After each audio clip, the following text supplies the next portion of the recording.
Jung agreed with Freud that the unconscious plays an important role in neurosis. He also believed dreams dramatically influenced the psyche.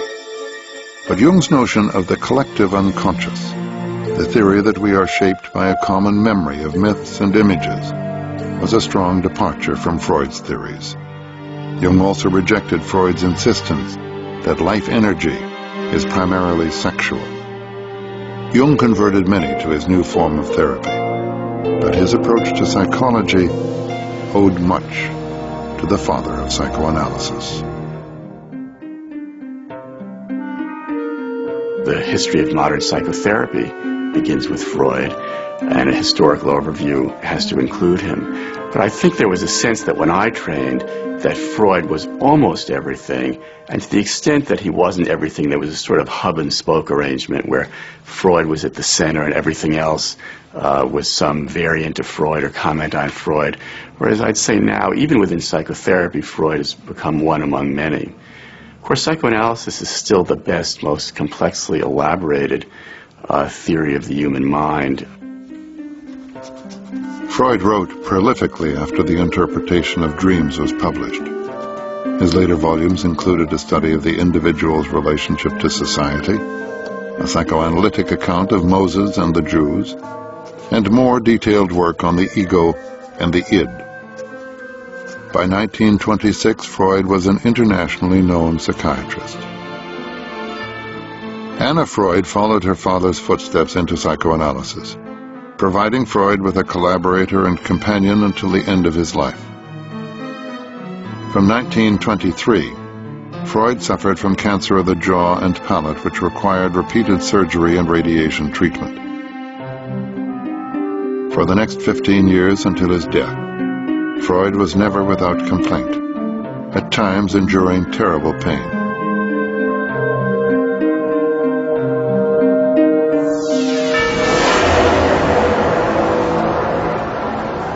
In 1933, the rise of the Third Reich infiltrated Freud's life. Because Freud was a Jew with rebellious ideas, psychoanalysis was blacklisted. Book burning staged by the Nazis consigned Freud's works to the flames. Exit visas from Austria were difficult to obtain, and Dr. Freud, even in old age, retained a fighting spirit. But in March 1938, the Gestapo appeared at Freud's home and left, taking Anna with them. Concern for his daughter was the event that broke Freud's will.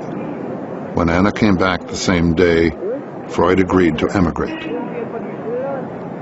Influential friends in France and England bribed the Nazis for Freud's safe passage out of Austria. On June 4, 1938, Freud, Martha, and Anna were able to leave Vienna. Freud's own words best express his most poignant escape. The feeling of triumph on being liberated is too strongly mixed with sorrow. For in spite of everything, I still greatly love the prison from which I have been released. Freud died in London in 1939, 15 months after leaving Vienna. This is one of these dreams where I don't know how it began, how it ended. All I remember is that I was sitting on top of a roof with several other people, and I was holding the hand of this little girl, maybe 5 or 6 year old girl. And we were all listening to this piano music, which was coming from nowhere. We were listening, and as soon as a certain melody in the music appeared, the girl turned into a bird, and she starts to float away. So I have to hold her tight so that she won't leave me. That's my dream. Much recent criticism of Freud's ideas has centered upon his rigidly ordered view of the mind and the constant struggles among the id, ego, and superego. Research now suggests that rather than continually competing with each other, the different personality components actually coexist as partners. dreams are much less important, even in psychoanalysis, than they used to be. In fact, I think a lot of the impetus for dream interpretation today comes from patients who expect that that ought to be part of the therapy and who, unasked, bring in dreams. And I don't know whether that is a matter of fashion or a matter of technique. I mean, psychotherapy today is so focused on concrete circumstance and external circumstance, and it's so much pressing for quick change that it may be that the dream is not the royal road or the best avenue toward the kind of information that therapists want to deal with.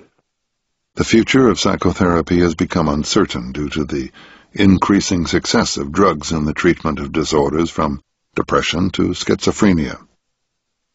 There's unquestionably a place for psychopharmacological treatment of emotional disturbances, and Freud from the very beginning speculated that there might be in the future chemical treatments for some of the conditions which he had to treat with psychoanalysis.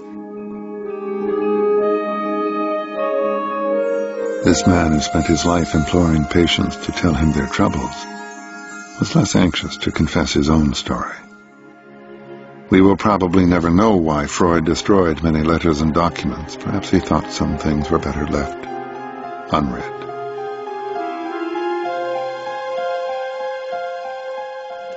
I was lying there, and there were thousands of snakes and of spiders. They were coming near. Freud was a very vigorous speculator. A lot of his speculation, from our perspective, is just wrong. His view of women is maybe in some ways progressive for its day, but not generous by our standards, not reasonable by our standards, just wrong. Certainly the case can be made that many sorts of people have been injured by the application of Freudian theory. Biographers today are making the case that Freud did not act in good faith in certain circumstances. Of course, he did so many things that even if he very largely acted in good faith, there would be important areas where he might not have been. He was an ambitious, driven man. He was a contentious, sort of cantankerous person, generous in certain ways as well. And I think it is a tribute to how large and influential he is that every aspect of his personality has come under scrutiny. Despite his detractors, our culture has found Freud and his unsettling vision of the mind compelling enough to argue about for close to a century. His ghost is not an easy one to live with. Many of us find ourselves in situations throughout our lives where we don't know who we are and what we need to do. Freud's response to that is make sense of your past. Find a way of making meaning out of who you have been and where you have come from. That is a way of giving yourselves more possibilities in the future, so that our choices in the present are richer, more complex, more nuanced, and, in a word, more free, because we now have an interpretation of the past. The interpretation of dreams was Freud's way of making sense of the past through signs or symptoms that people thought were meaningless.